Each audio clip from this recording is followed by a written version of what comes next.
Morning, afternoon, or evening. It looks like you are opting to watch a video that comes in more than one part, probably because it was lengthy and we like to keep them kind of short so people don't have to sit too long. So this could be a two-parter, three-parter, four-parter. I don't know which one you're looking at, but just wanted to let you know if you are on, say, part one and it has a part two, that part originally will come out on a date separate than part one. So just keep a lookout for the same title name where it says part two, part three, or part four, and then you should find your way accordingly. I hope you enjoy and I hope it helps clear up some sort of concept that someone was asking about.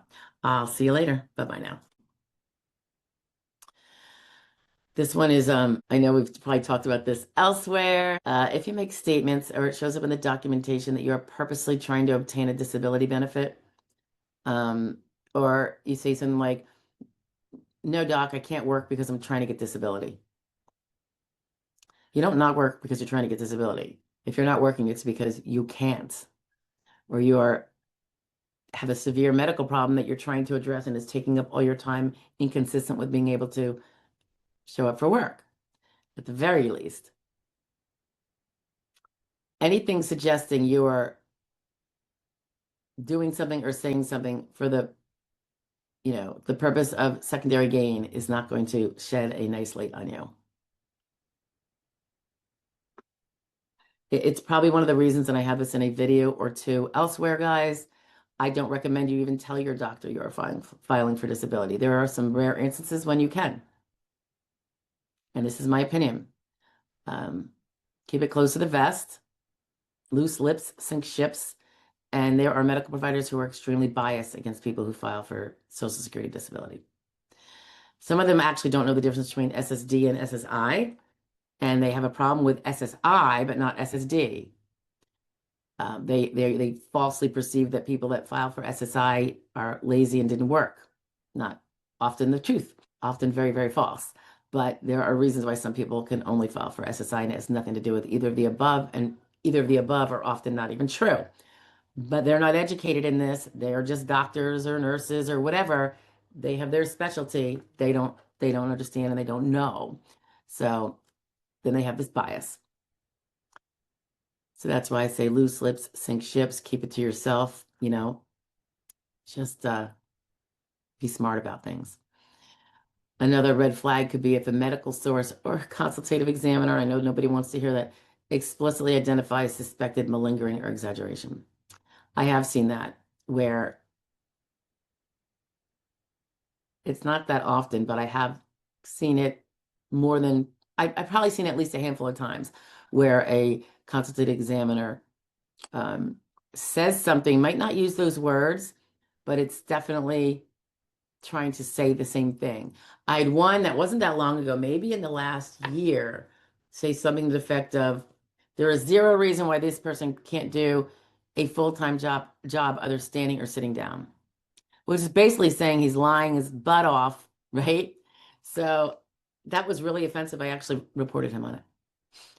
So hopefully he's not a CE anymore because, I don't think they have the easiest job in the world. However, don't be substituting your ignorant bias when you're just supposed to be examining and reporting results, period. You are a minion. You are a worker. Do the work you're assigned and stop floating in your opinion, sir. Nobody asked you for your opinion. We just want your medical findings, not your conclusions. One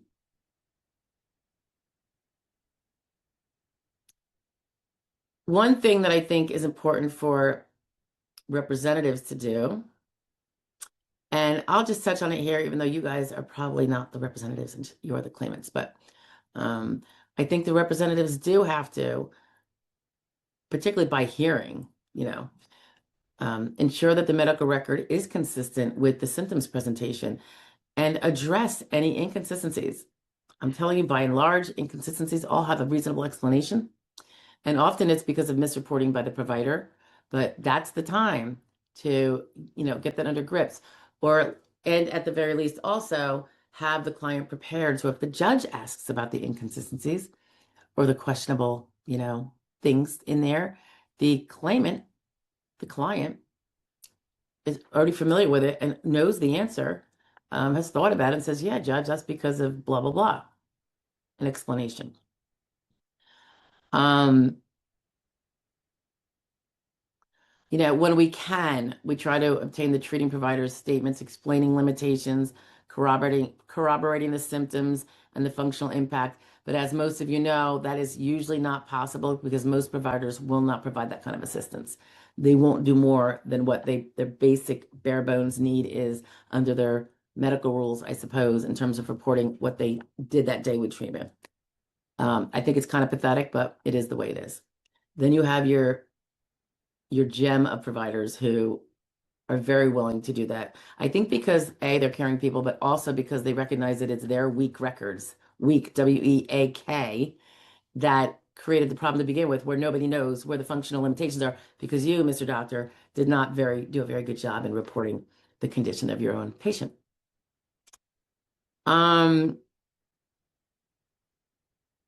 Yeah, and I think I'm kind of repeating this, but the representatives, we need to be addressing the inconsistencies, whether it's to the DDS, if we have it all combined at that time and we can figure it out. That's often not the case. A lot of times it's going to be before hearing. Um, any inconsistencies with medication side effects, uh, symptoms appearing to be variable. And by the way, sometimes symptoms are variable. People have their good days and their bad days. Nothing wrong with saying that. And it also helps explain why they are looking variable because they are variable. Um, and if there's access to care issues, which say, for instance, that gap of time where you didn't treat for 8 months, it wasn't because you were, happy-go-lucky and everything was fine or improved. It was because you had an access issue. You couldn't get your medical care. You might have been in between insurance companies. And unless you are a financially stable person who can kind of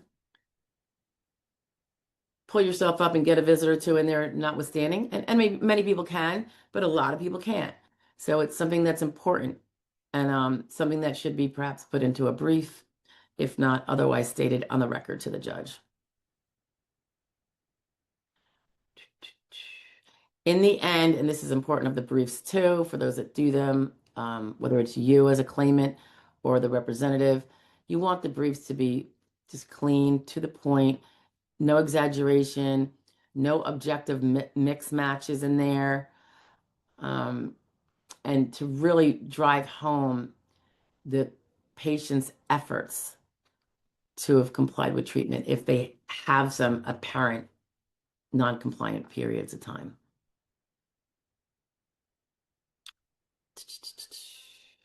All right, so here are a couple of the problems if there is a finding of malingering. Yes, you can definitely be denied your benefits, and you probably will be. That part is over. If you're looking for the following part, if there is one, or a preceding part to the same video that was longer, just look under the channel for the same title video. They are named the same, and they just have part 1, part 2, part 3, or whatever part it is. So feel free to take a look, see, and complete the video. Take care.